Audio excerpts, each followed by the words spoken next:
Hi there, welcome to Grain TV. It's Tuesday, March 7th. Let's take a look at Grain Hedges trading platform and see where we closed.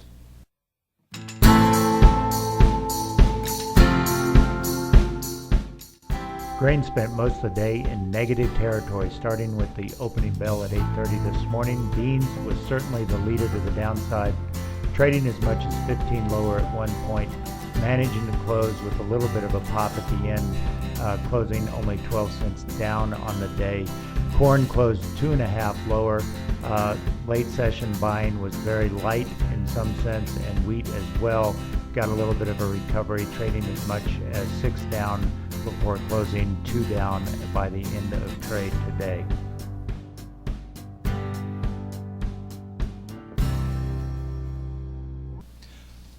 Let's talk about some of the headlines that were driving the markets today. Let's start first in South America, where FC Stone sees a big jump in the soybean crop.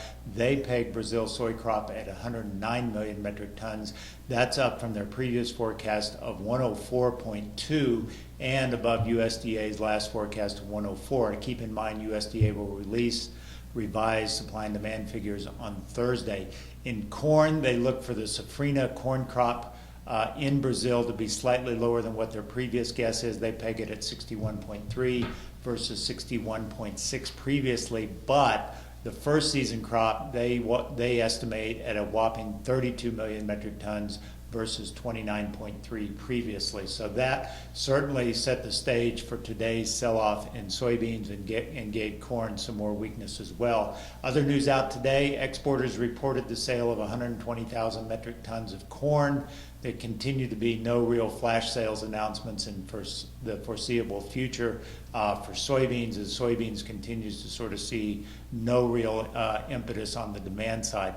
Other news out today in Brazil, the trucker impasse that was clogging trucks heading to the northern ports of Brazil seems to have gone its way. If you recall last week, that was sort of a market driver as muddy roads were causing delays to about 1,500 trucks. As of today, those trucks are all cleared and everything seems to be flowing as usual. Other news out, U.S. bird flu has become a problem. On Monday, Tennessee was reported to have an incidence of bird flu in some flocks there.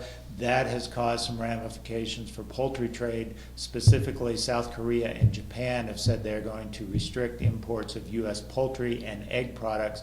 So that certainly is not a good news situation for corn demand if we see sort of a sluggish poultry export situation going down the road.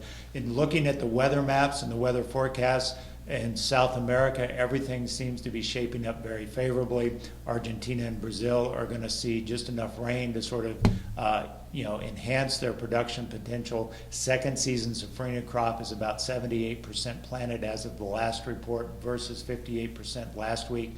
That is not exceptionally ahead of pace. It's a little bit behind, but nonetheless still positive. And when you look at the later half of the month forecast and into April, the outlook for that second season safrinha crop looks very good in terms of receiving moisture.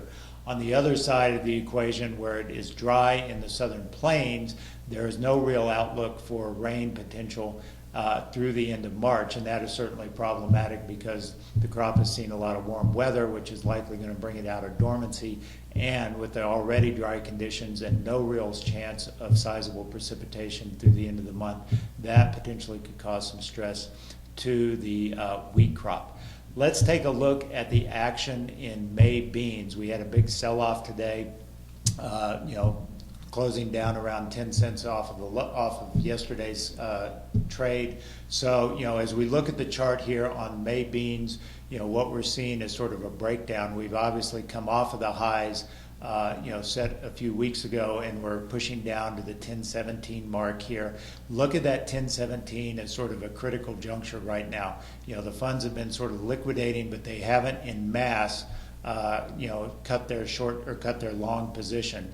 Keep in mind this has been a market that's really sort of been in this upward trajectory since harvest back in October. So, watch that 1017 mark. We've got a crop report on Thursday. That could potentially be a lightning rod for change in this market, but certainly we seem to be breaking down. The fundamentals are still suggesting big South American production. Right now Brazilian farmers are somewhat slow to sell, but that's going to have to change at some point. And certainly with growing supply numbers, you would think this market has the potential to go lower. That's all we've got for today on Grain TV. As always, if you'd like to learn more about how we can help you in your own grain marketing situation, visit us online at grainhedge.com. Take a demo of our trading platform and get our morning commentary every day in your email inbox. Have a great day. We'll talk to you on Wednesday.